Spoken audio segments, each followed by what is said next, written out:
Hello, everyone. Welcome back to the Time to Heal podcast. I'm Dr. Rani Samuel, clinical psychologist and author. And today, our topic is your first 1,000 days. The period from your conception until you are 2 years old is the first 1,000 days of your life. And it's very interesting to consider what that experience has been for you and I. It's not something that we commonly think about. There's no clinical concept of the first 1,000 days, but it's a catchphrase, and it's used commonly in research on womb research and childhood research. And a lot of initiatives from government and other organizations focus on the first 1,000 days of your life and the life of children.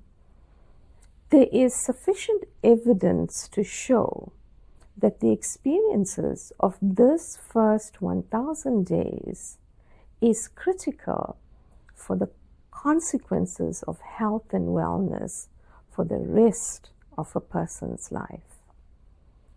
During the 40 weeks in which you were in your mother's womb is a critical time for biological development. If you think about it, your brain, your kidney, your heart, and all major organs, and minor ones too, were forming during that critical 40 weeks. The protection of the baby is thought to happen in terms of two barriers. There's the blood-brain barrier and the placental barrier. Both are thought to be protective filters.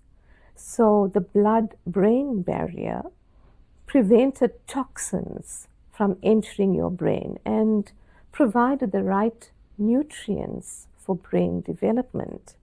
The placental barrier, as you may know, is the connection, the link between mother and child.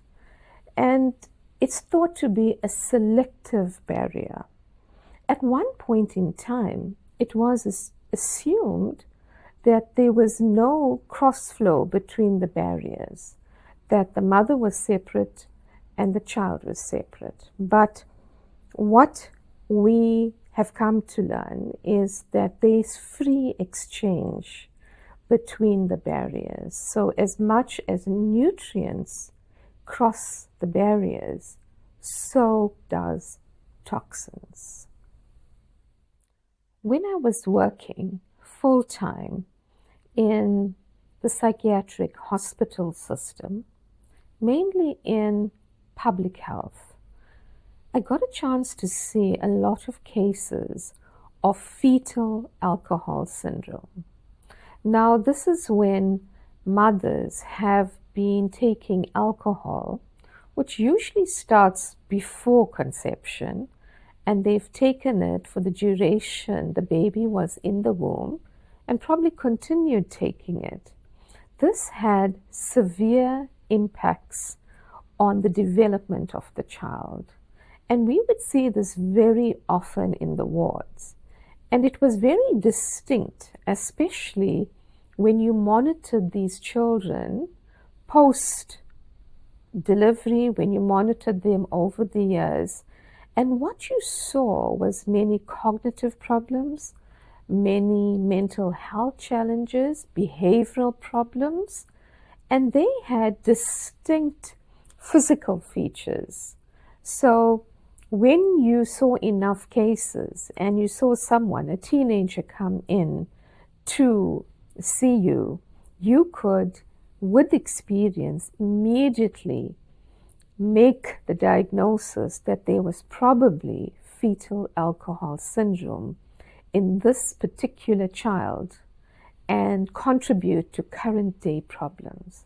So drugs, alcohol, smoking, severe stress of the mother, all of it contributes to the development of the child. So everything that happens in the first 1,000 days sets a template for what is to come. There's a researcher that I came across by the name of Donald, who said something really important about the environment of the first 38 to 40 weeks that you and I were in the womb. And what he said was that this time in the womb is supposed to be the safest period for the growth and development of a baby. And it is supposed to be the time when the template is set. But he said the first 38 weeks is proving to be more dangerous than the first 38 years of our lives. And I think that is something to really think about. So imagine if your mother was under severe emotional stress. There's a particular programming would result, and there's a particular coding that would result. And that's what the first 1,000 days study is all about.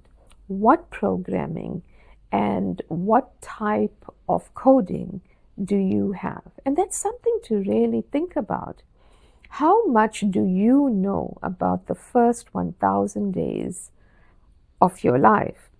For some people, if you just simply look at family photographs, when you were born, first birthday, second birthday, there's a lot you can even glean from looking at photographs. You know, you see children that are very withdrawn. You see children that are excited.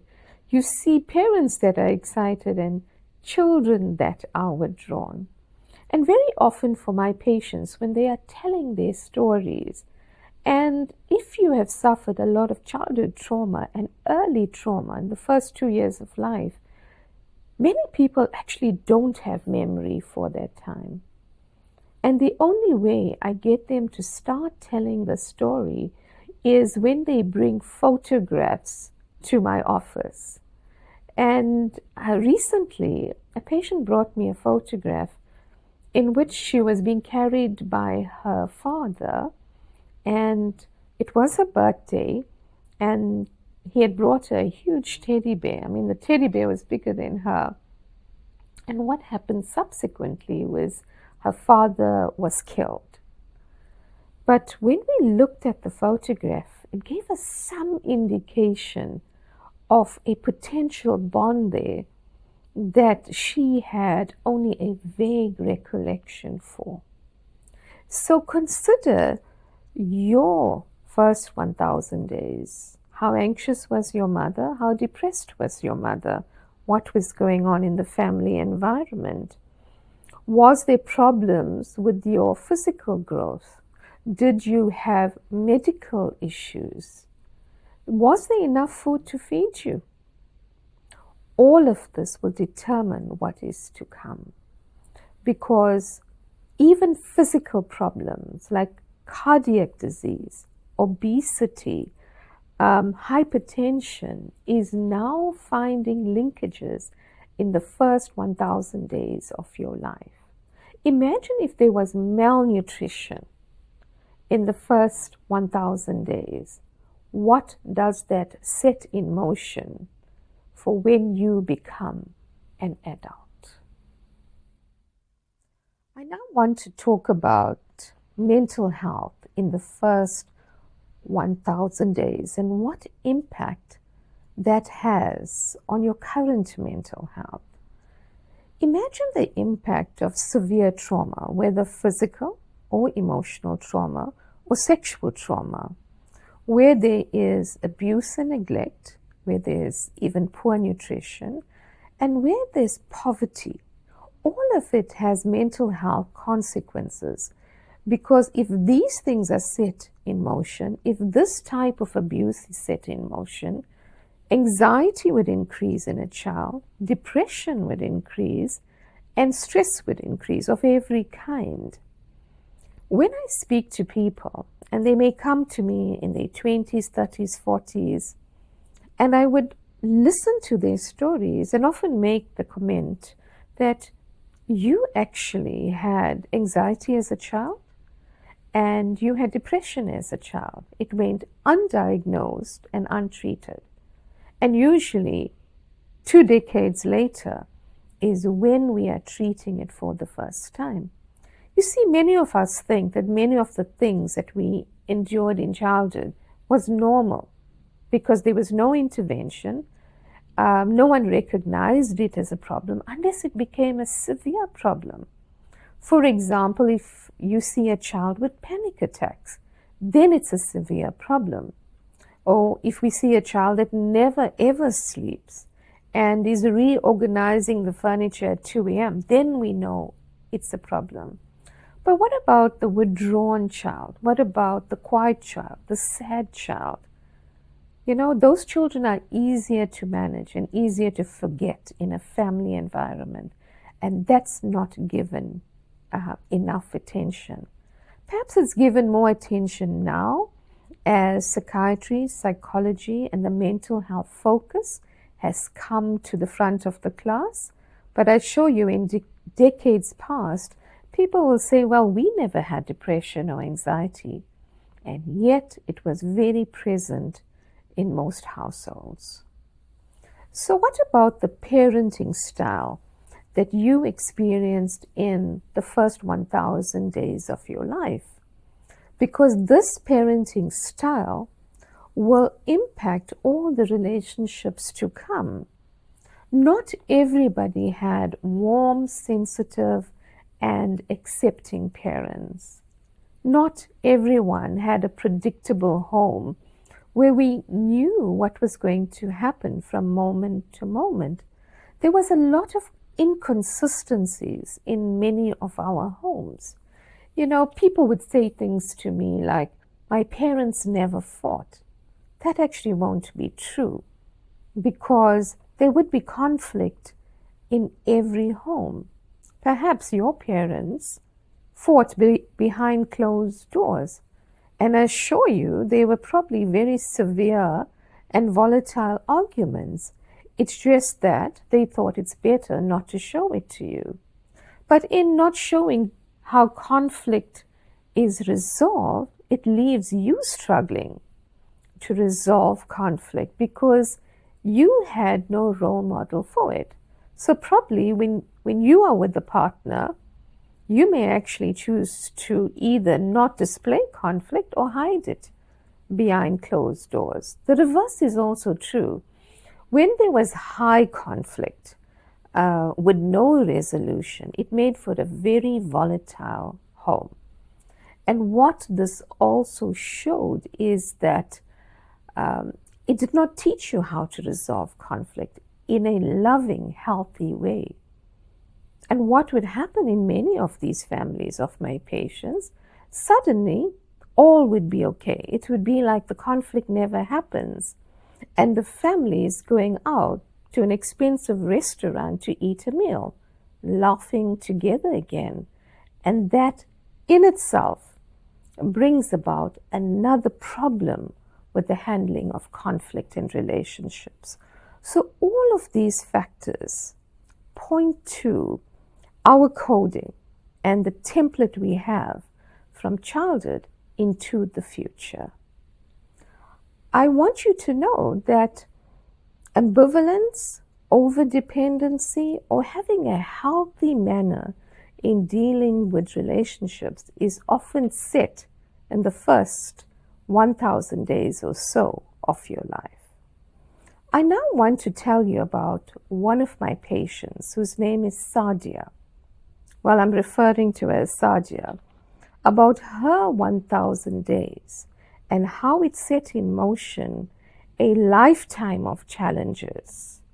Because I have seen Sadia when she was first in her late 30s, and she has continued with me, and then I know her now for about 10 years.